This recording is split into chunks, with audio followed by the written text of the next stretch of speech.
So that's an example of how this round sphere world works, isn't it? We're completely controlled, and we don't really know what we're being told is the truth or not, quite simply.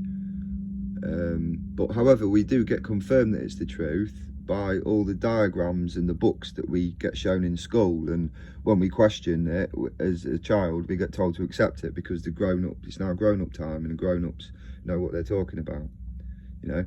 So that's what I think. So that's the round Earth. Okay, so that's the theory of the round Earth. That's what it means. Basically, we're nothing special.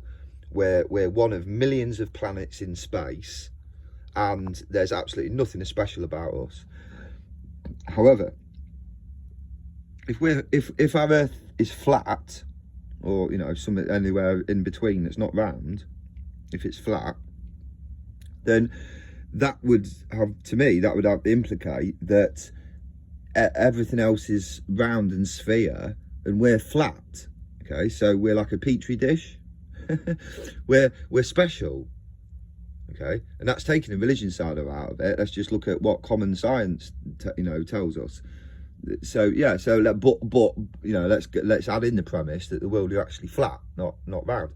So now we've established, or I have come to the conclusion that, right, so if we're living on a flat Earth, that means we're different to everything else in space.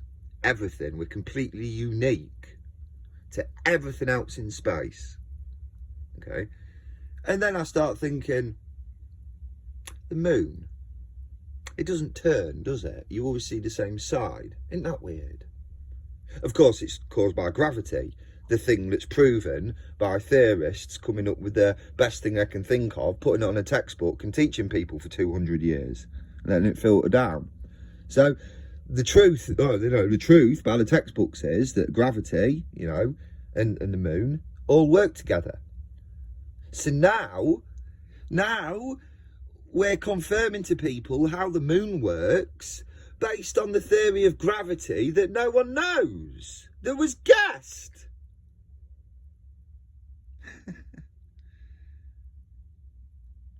So anything's possible, isn't it? No one knows what gravity is. Hey, do you like that programme on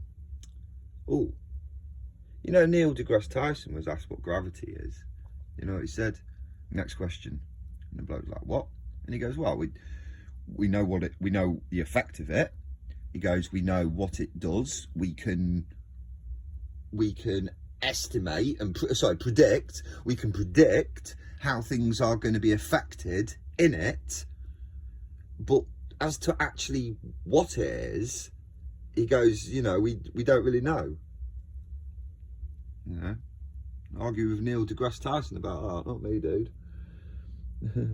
So the difference, so he's there basically saying that even though we can use it to our advantage, you know, we can measure it, we can predict its behaviour, but as to what it is, where it actually comes from, what the original source is and how it's produced, yeah, we don't really know. Sounds like God, doesn't it? Don't you think?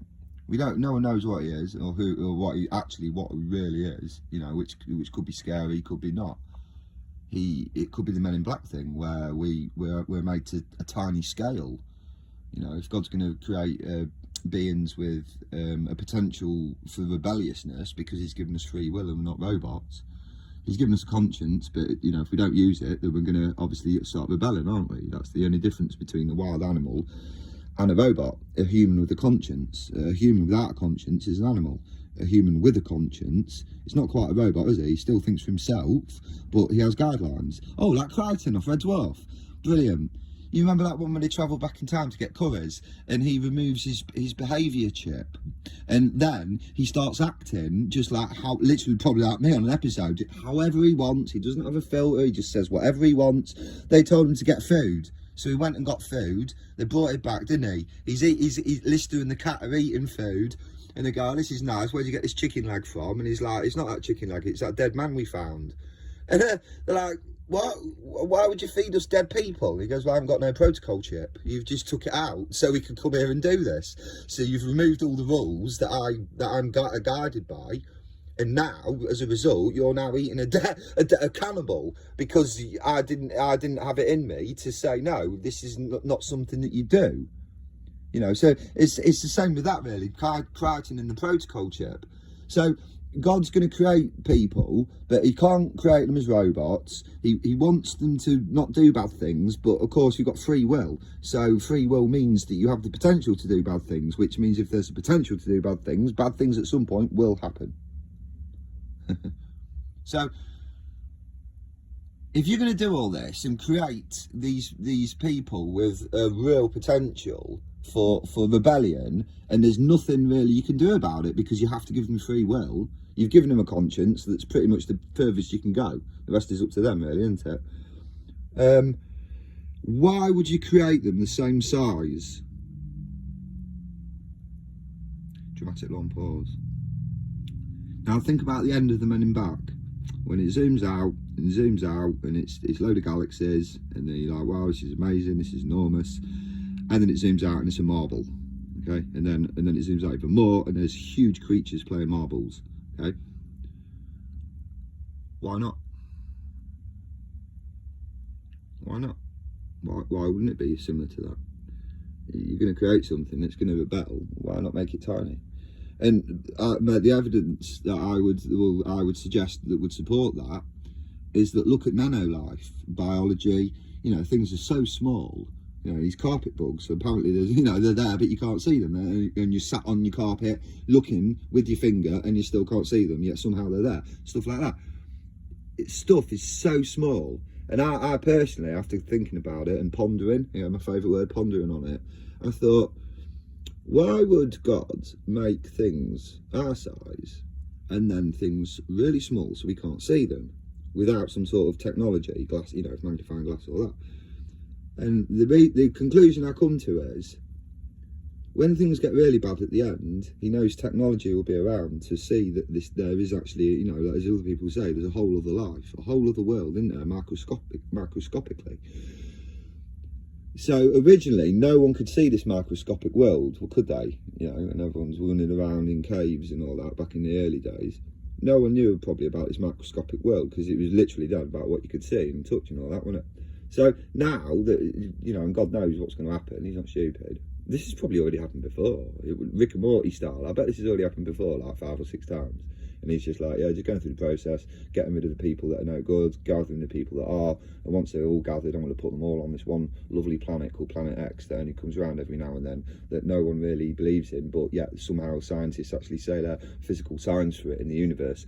And the reason they say that is because they can see other things being affected by something that's invisible, and when they calculate the mass of this thing, they worked out it's huge, and they calculated it could be this Planet X that keeps coming round every so many thousand years, and that'd be why we haven't seen it before, because it happened thousands of years ago.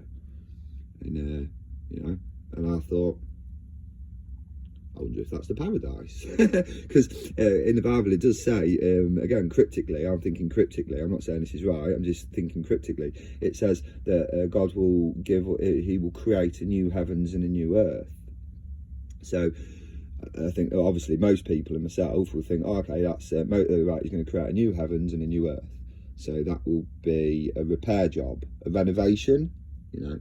But I mean, in theory, if you were going to create a new planet and make it perfect for everyone who's going to pass the test, then you would be creating a new heavens and a new earth, because it would be a new planet. And furthermore, the Bible also says that God is preparing a place for you. It's there's one of the reassuring bits that you read, and it's like, don't worry, you know, keep going, keep your faith, don't worry, listen to other people, God is preparing a room for you.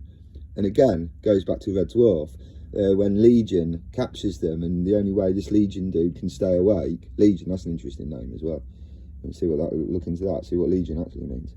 Anyway, yeah, Legion, and he can't leave, can he? Because the only way he can live is when they come onto the spaceship, and that means he's a quarter of each person. It's so funny how the people think of this. They're geniuses how they think about it. But yeah, and it was a prison. He wouldn't let them leave, because if they left, he would somehow stop living. So he's like, yeah, this is a prison, like sort of thing. And they're like, what? And he takes them to their rooms. Oh no, he goes, let me take you to your cell. So Lister's like, all right. So he takes him to his cell, and he goes, right, this is your cell, and it's the perfect room. Lister's like, what? This is my cell? There's sugar puff sandwiches. There's a guitar that's not tuned. There's everything I want in this one room. How could this be my prison cell? Obviously, in the parameter of the thing it was. That was his prison cell. He wanted to keep him there by giving him everything he wanted. But yeah, so for this analogy, I view that room with everything you've always wanted in that one room. And this is in the Bible. Jehovah God, the Almighty Alpha and Omega. Big up Jehovah. Come on, so it. Come on. He's preparing a room for us.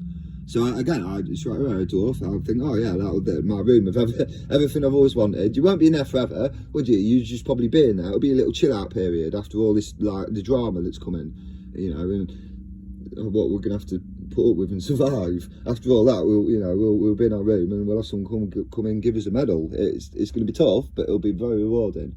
You got to prepare yourself. So yeah, so that's what I imagine when it says God's preparing a place for us.